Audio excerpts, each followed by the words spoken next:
Hi, this is Neil from Pro Tools PC, and today I'm going to be taking a look at a new plugin from Waves. This is the second in the series from well-known producer and engineer Greg Wells.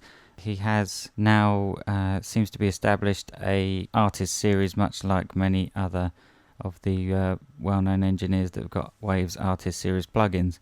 So this one is the second in the series. This one is called PianoCentric.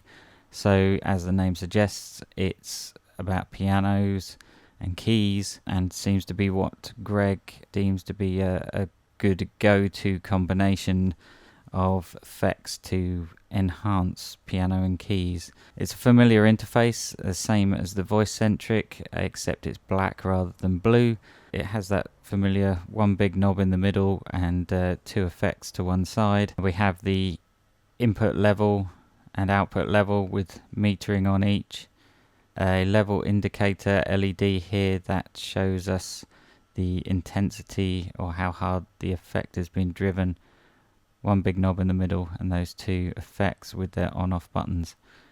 If we take a quick look at the manual, and you'll see as an introduction tells you a bit about Greg, and a word from Greg about the plugin and how it came about, how the series came about, what the components are, what versions of plugins. If we whiz down to the interface explanation, we got the same as the previous plugin, where you've got the traffic light LED. LED's off, the signal level's too low. It's green, you got a good signal. Yellow is optimal. Red is very hot. That may be desirable to be driving things for some kind of effect, but as a general pointer on where your level should be, you can use that indicator. And so we get a few more explanations of what the effects are. You've got the piano knob, which is really just a more or less, but actually in testing it, I've found it's kind of like a big tone control. The lower end tends to be, like it says here, lo-fi, and it has that kind of radio effect kind of sound. The more you turn it up, the more bright and bold and full the sound gets. Up to the very top you get some very high sparkly air, shall I say. So it's kind of like a big tone control, but a bit more to it than that. And then you have delay that's got a set amount of delay, and it's a more or less thing with the delay knob. And the same for the doubler. The doubling effect is pretty much preset. It does tend to be the harder you drive it, the more it turns into a kind of modulated sound, a bit like a honky-tonk piano. For piano content, obviously it will make different content sound slightly different, but that's the general kind of modulation type of that effect.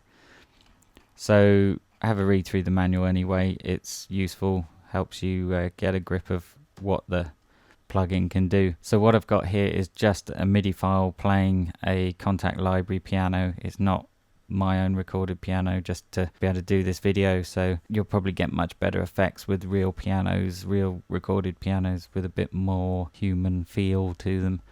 But this is just to show you what the plugin can sound like on some piano content. Obviously try it out with some different stuff like keys or anything else, you know, try them on all kinds of things, even synths. Because it's going to have uses far beyond just piano. It will be useful even with things like guitars or even vocals, so try it on all kinds of things. So what I'll do to start with, I'll just play back a bit of the piano with the plugin bypass so you can hear the tone of the piano.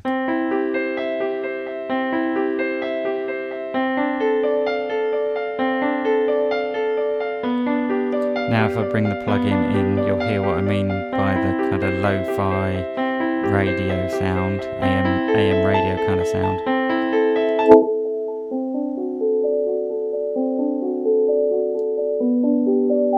And the more you bring it up, the more it will come through and brighten up. So this really is in kind of effect realm. Maybe if you want an effect of somebody playing a piano in the next room.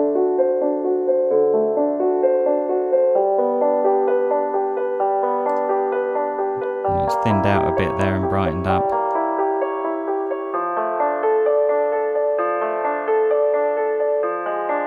Still sounds very lo-fi. If I just bypass that so you hear the difference.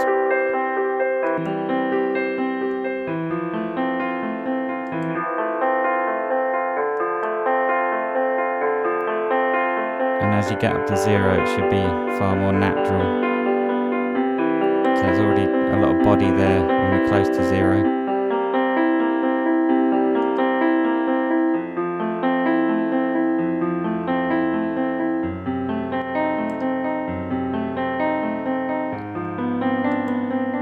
There you go. That's pretty much bypass sound. And as we take it further,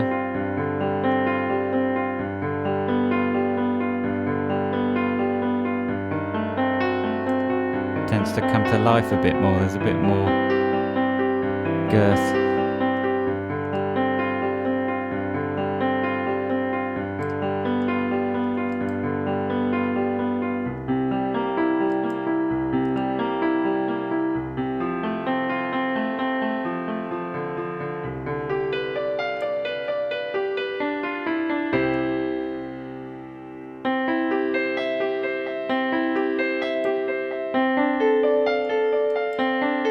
So you can hear a bit more high-end sparkle there now.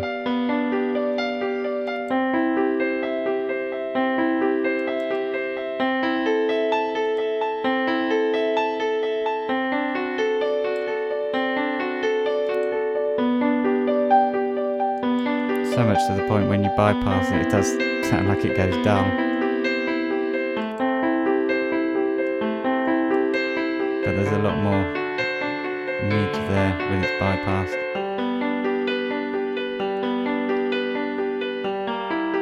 But when you hear this piano play some lower notes, it becomes more apparent that there is still low end there, so it's just wait for that to come through.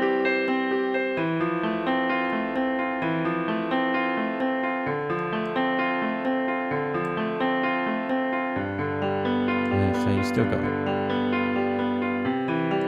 lower notes, but it's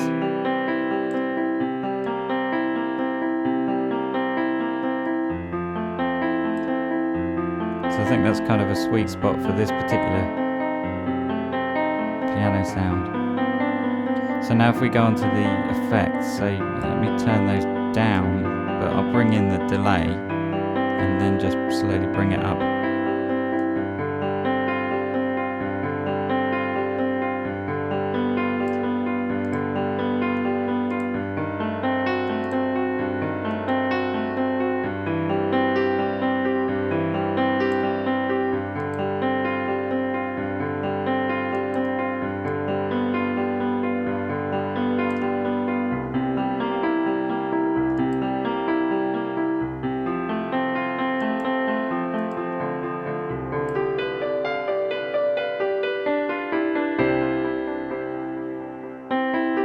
Hear those delay tails there. If I just stop the playback, you'll hear the tails. So there's quite a spaced time between the delay. So it does, with this particular run, it does almost seem like there's nothing there to start with until you turn it off or till you stop the playback.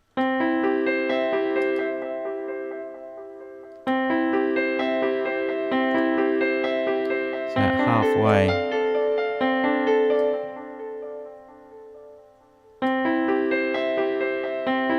just adds a nice kind of shimmer to the playback.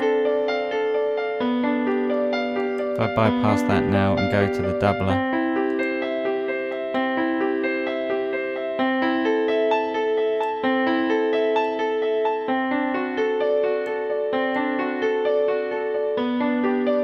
you can hear that kind of modulating a bit.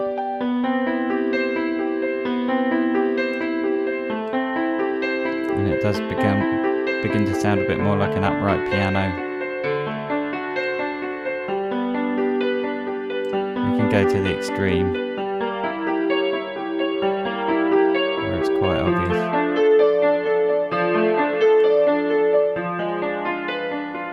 And likewise, if I go back to the delay and go to the extreme,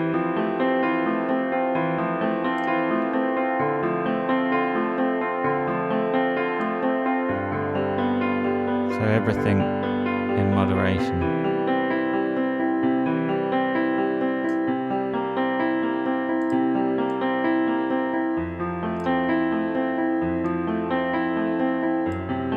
Bypass that now.